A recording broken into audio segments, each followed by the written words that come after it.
Hello and welcome to Impact Africa, our online talk show where we get to have conversations with diverse people and organizations who are impacting lives positively. This is me, Kemi Akeode Adebayo, aka Mama K. And in today's program, which is a special series one, we are celebrating Global Women, Part 1. And we've got some amazing women, that I had conversations with before. So this is just a snippet of some of the conversations we've had. And we just thought to bring it about because we're still celebrating the International Women's Day, which is celebrated normally on the 8th of March. We normally dedicate the whole month to International Women's Month with Impact Africa. So the first person that I had the first conversation with is my dear auntie, mother, friend, sister. She's 84 this year. Auntie Esther, we call her, or Auntie E, or Aunt E. She is Mrs. Esther Ramusi. She used to work with the diplomat office, and she's involved in a lot of things involving education and a lot of things involving women in South Africa, in Nigeria. She's worked as well, and even in United States of America. She is originally from the US, and yes, she's such a blessed woman. If you sit with her, just for 5 minutes, you come out of it feeling so blessed. So I asked her, to give us advice for women, generally. And then my second guest is a Nigerian like myself, a dear sister, friend as well, Mrs. Irene Ochem. She is the founder, CEO of AWIEF, which is the African Women Innovation and Entrepreneurship Forum. And they're based in South Africa, although they walk around Africa, basically working with women, young women, older women, various industries. And wow, she has won various awards. She does so much, for the community and for the women and all over Africa. She speaks Italian, she speaks Igbo from Nigeria, and I don't know, I think she speaks a little bit of French or something. So I asked Irene, what has been the successes, and some challenges, that she could have experienced, with AWIEF. So she gave us an insight, into that.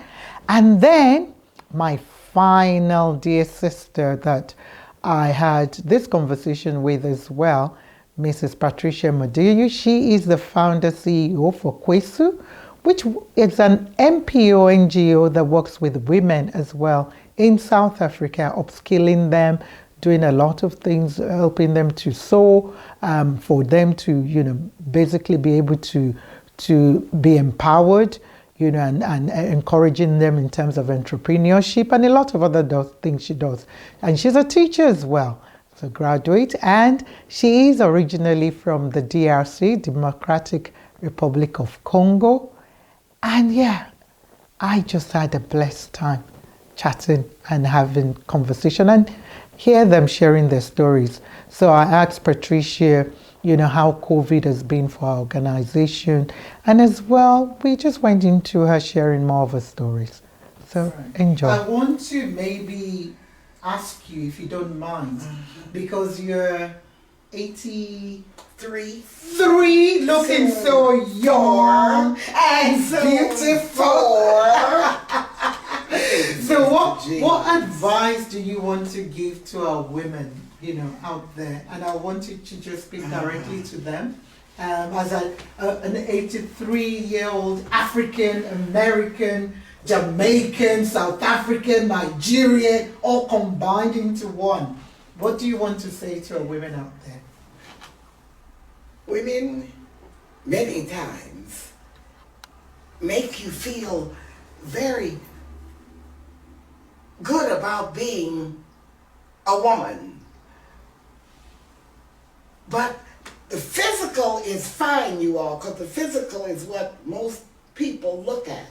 The physical is fine, but to have the mental still growing, but not trying to catch up with the physical, it's good. But we are busy keeping that physical appearance and not looking at developing around you. As we climb, as women, you've got to bring somebody else along. It's not me. As you climb, you must reach back. So it's about reaching and pulling.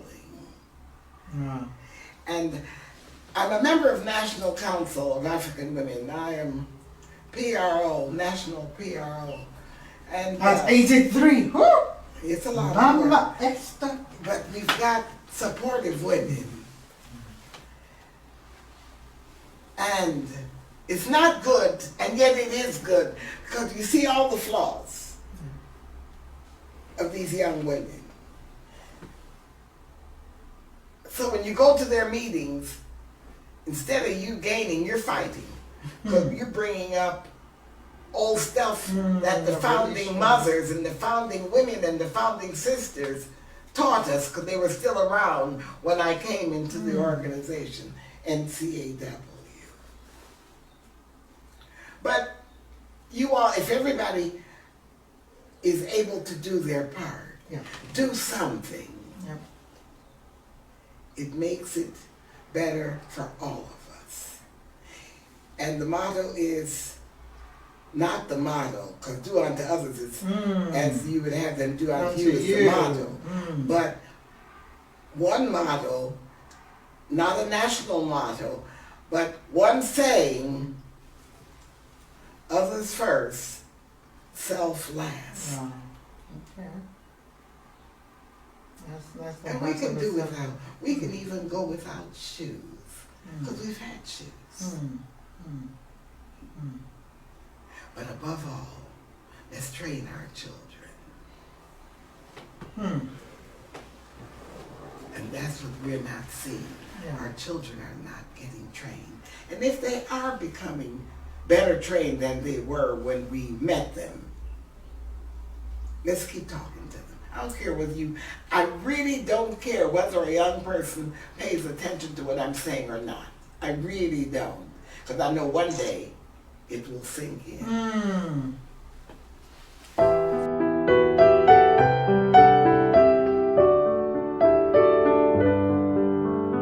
And what are some of your kind of success stories, so far? What you're proud to say, wow, I'm glad, we've achieved that. Just share with us. We work with different partners. Okay. They go from corporate partners like Nedbank in South Africa. We work with development partners. And that could be UNIDO. We're working with UNIDO. We're partnering with UNIDO now on a program. It could be GIZ. It could be UN Women. We have worked with it could be UNDP. These are development partners. And we work with also the CSOs, civil society organizations. And of course, our target audience are the entrepreneurs themselves, the startups, the young emerging businesses who need our all these programs that I'm talking about, spoken about. So these are the people that, and of course the media. Yes.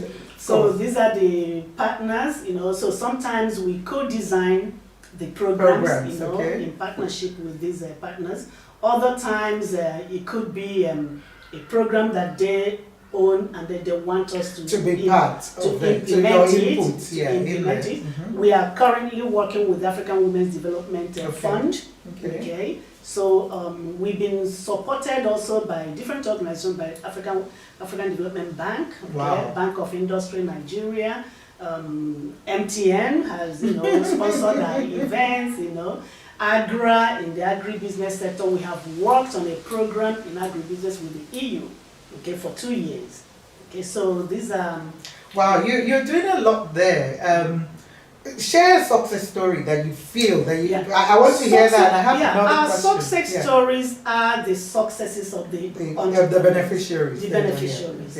Okay. Seeing them benefit from the programs, the training, and then going on to scale their businesses to attract resources, finance, market into their business, to create jobs and then to become profitable businesses. Right. Those are our successes. That's our goal, and achieving that that main goal, that is our major success. So that's our impact, and also that we are a voice, for women entrepreneurship on the continent, because we also work in advocacy. Okay. So and advocacy means that we are putting that voice to the policymakers, that you have to mainstream gender, you have to look into gender equality as a priority for government, because that's empowering women in Africa, that's carrying the women along in Africa, is the only way to attain development. Correct. Yeah. So what are some of the challenges, that you face as an organization? Well, the challenges that you face as an organization, first of all, is also the challenge that entrepreneurs themselves face.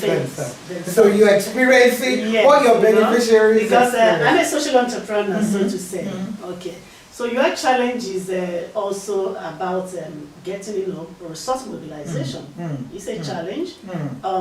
It's getting those key stakeholder engagement, buy-in, to support what you are doing, and navigating the African landscape that is usually a difficult, diverse and it's different. Not a CCC.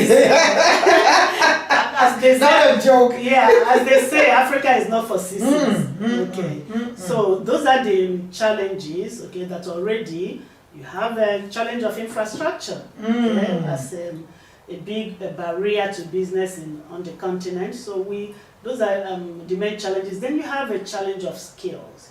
Accessing affordable skills.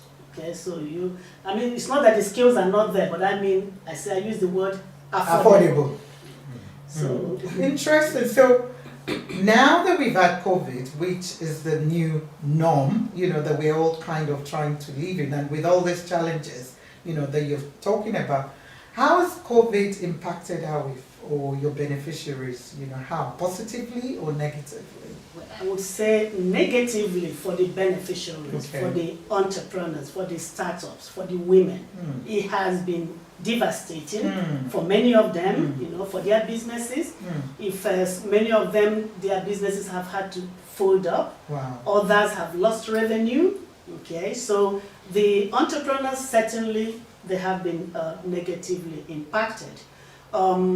In a place like South Africa and also elsewhere in Africa, many of these women are also single mothers, single family, women. So they are the only breadwinner. Some have families, some who are not single mothers, but because they are also facing issues of stress in the family, because lack of revenue means stress. And some, unfortunately, get to also being in a situation of violence against them because of, so these are some of the situations that COVID has created.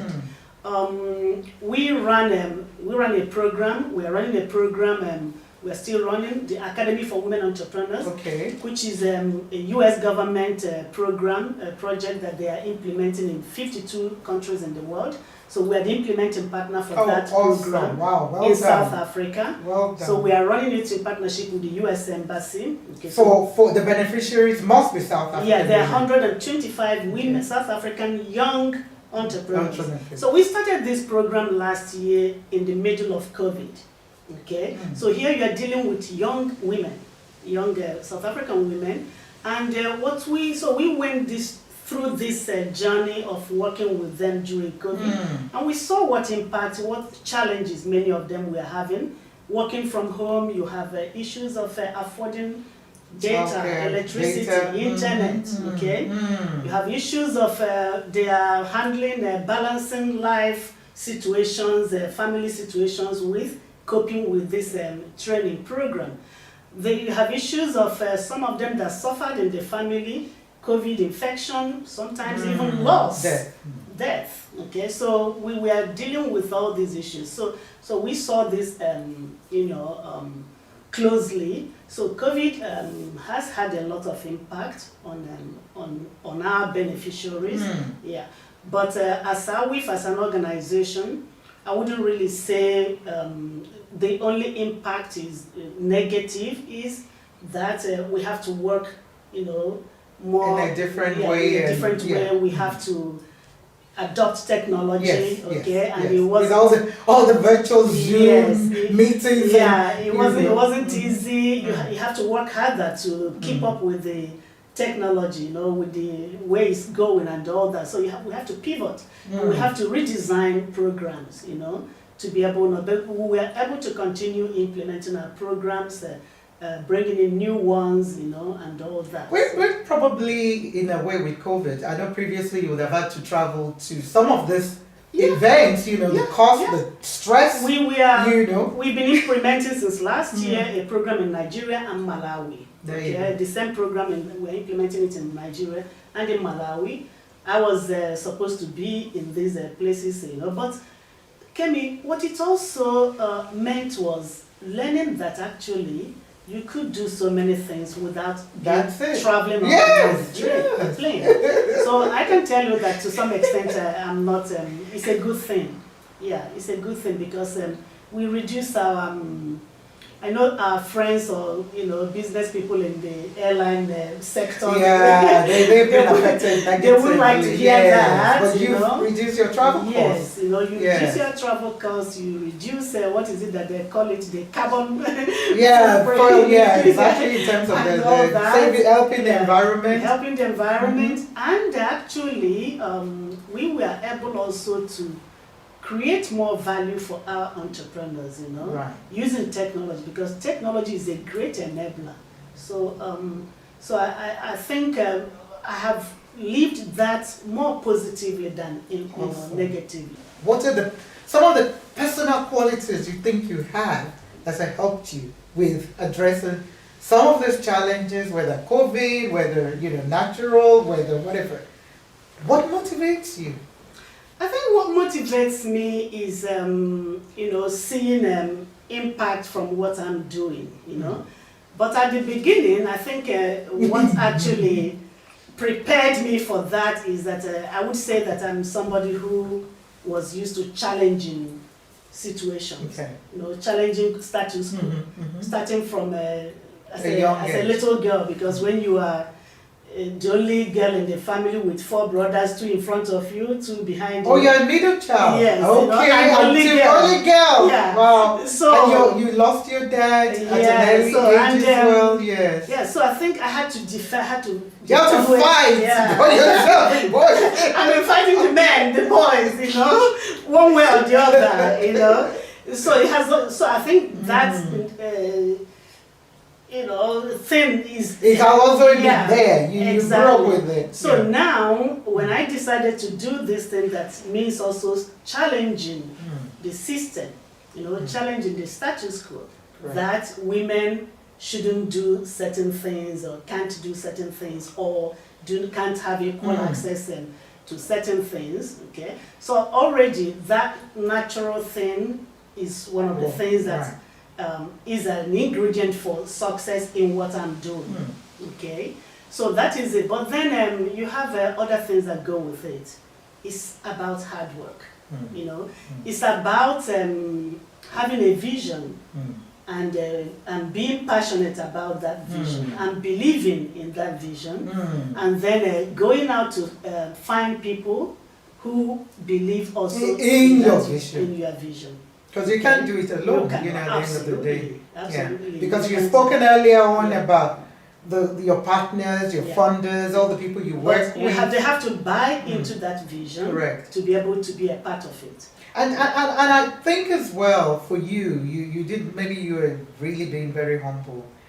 by not seeing, the qualities, in terms of, for me, that I've seen is probably the integrity, and the trust, because absolutely, especially from where we come from. Yeah. Mama K, you are perfectly right there. It's about integrity, so it's about hard work, it's about being resilient and persistent. It's about being able also to make sacrifices. Okay, because when you start anything that you want to do, you go through a lot. It. Every one of us. Whenever you decide to, this is what I want to do, there are always difficulties, hurdles that you must cross. Yeah, but in my own case, and I guess in most cases, for success to happen, also you must have some support, somebody. Your support system. Somebody holding your back. I have your back. Dr. Alex, well done. And the children, that is needed. So family support is paramount. Is critical at any point, whether at the beginning or in the middle or in the end. Yeah. If you don't have that, you may not be able to achieve as much as you would. If it's not family, if you don't have family to do that, it could be a friend. Correct. It could be a critical partner to what you are doing. But you must have that support system.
Challenges, if any, that you have experienced, as a woman or African expatriated woman or whatever in South Africa, or as an entrepreneur and a teacher, because you're multi-talented, Challenges are, without challenge you don't do anything, and challenges are just part of it.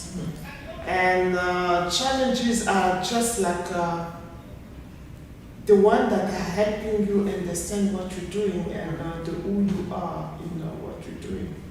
So actually, you found sometimes that challenges are just people who are desperate, who do not believe in anything anymore. That's a challenge in itself. And you have to work hard to make those people believe in themselves and be able to believe in what we're doing. So that's a challenge as well. Another challenge is we started this program with we're doing it in our home, and it's get to the level where you can't do it in your home anymore. You have to go out there you realize that you need material, you realize that you need equipment, you realize that you need these things. And finance get in without you knowing that really you need this amount and not that amount. And there is challenges such as the people that you're serving cannot move from one place to another because of a financial problem. So, and then you have to put yourself there because you want it to happen in their lives. So you want to help, and you cannot do magic. Yeah. You cannot put yourself there. End of the day, you just need help. people need to help you so that you can help other people.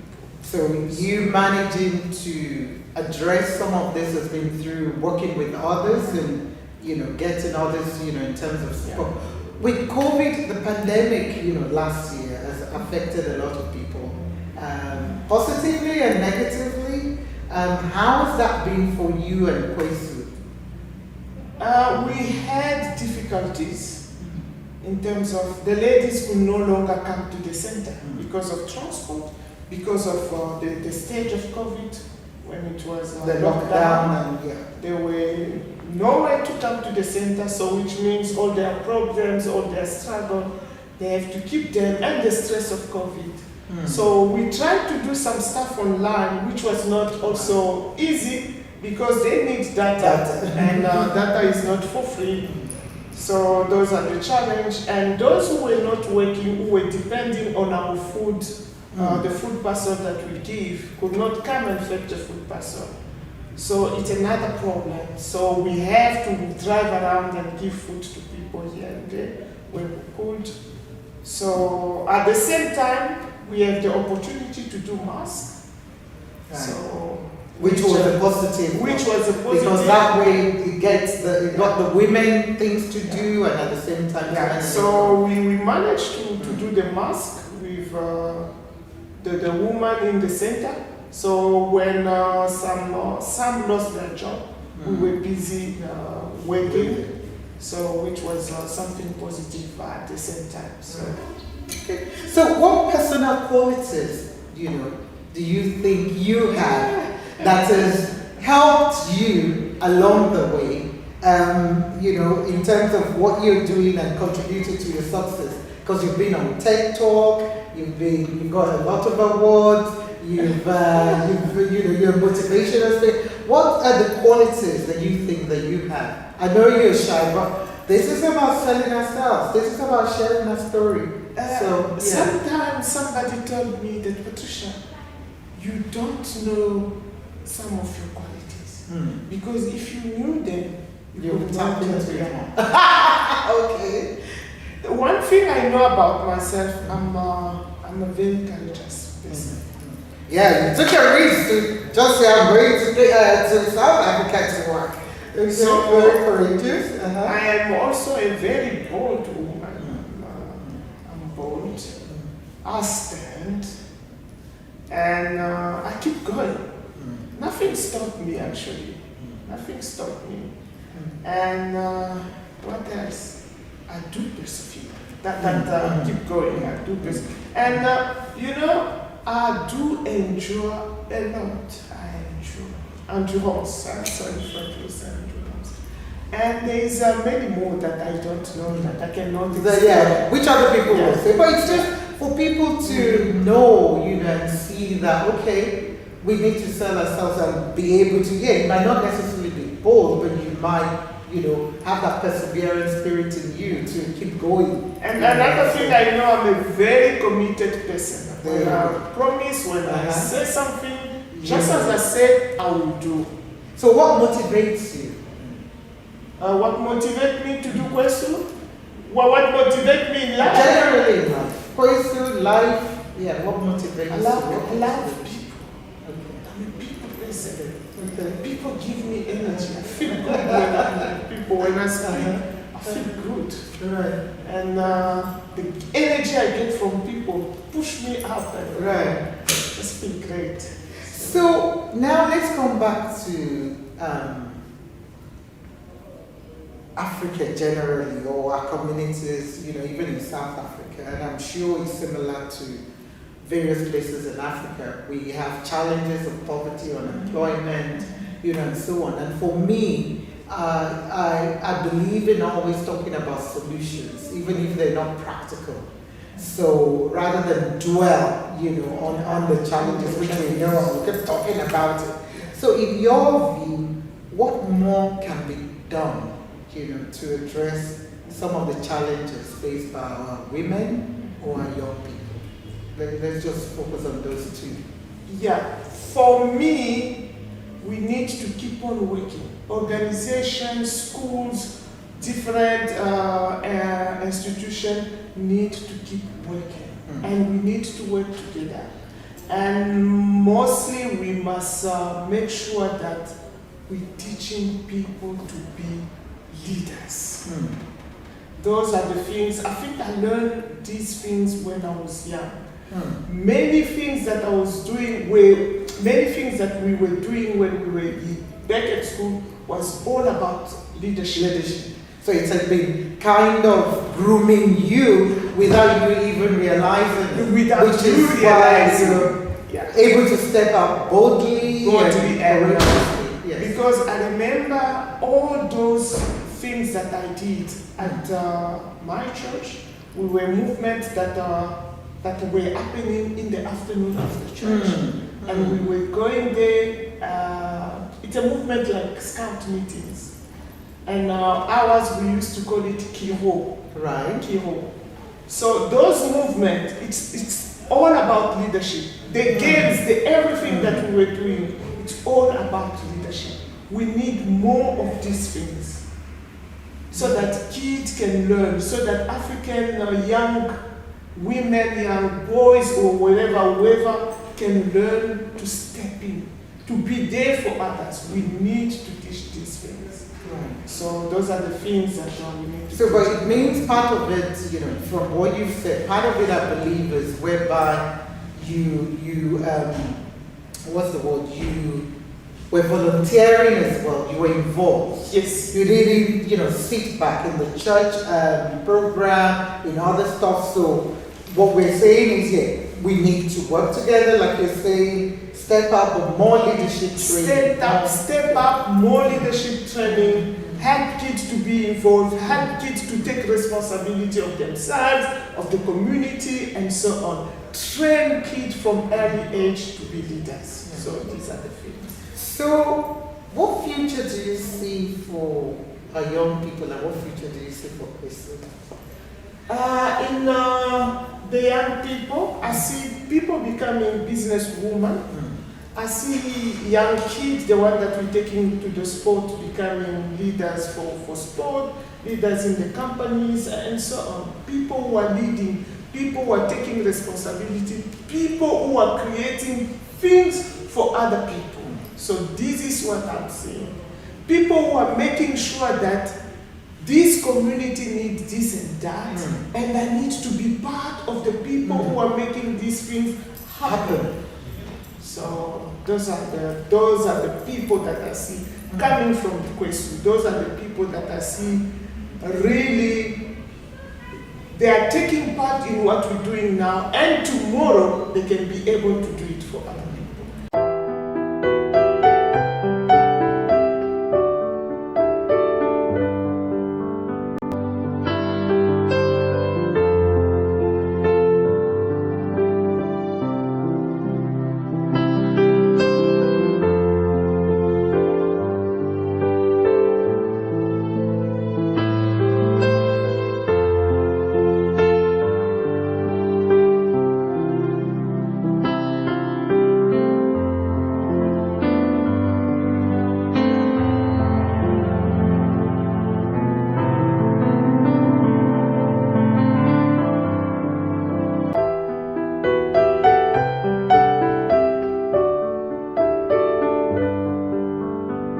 Wow, I hope you enjoyed hearing the stories from this amazing three ladies, African American, Congolese, and Nigerian, who live and have a base in South Africa, even though they do work or have worked, across Africa. And I'm sure it's the same story all across Africa. So as we celebrate the International Women's Day and the theme of breaking the bias, definitely these women are doing so much, in terms of what they're doing. You heard from Irene some of the challenges, some of the successes, and what they've achieved with AWIEF, our organization. And you've heard as well from Patricia, in terms of her challenges as well with her own organization and what qualities, she feels she has. And I was asking Irene there as well, what motivates her. And not forgetting my dear Aunt E, who, wow, a woman with so much wisdom in her, so much strength, and a woman of faith. I hope you've taken all what these three amazing, extraordinary women are doing on board, and you're going to, use them or find a way to use them. I salute you, Auntie. I salute you, Irene. I salute you, Patricia. Well done and kudos for all you're doing. Keep keeping on. Keep flying the flag for us. And thank you to all the women as well who are listening and the men that support us. So till next time, this is Mama K signing off on Impact Africa. Stay safe, stay prayerful, stay healthy. And remember, God is love, much love, and God bless.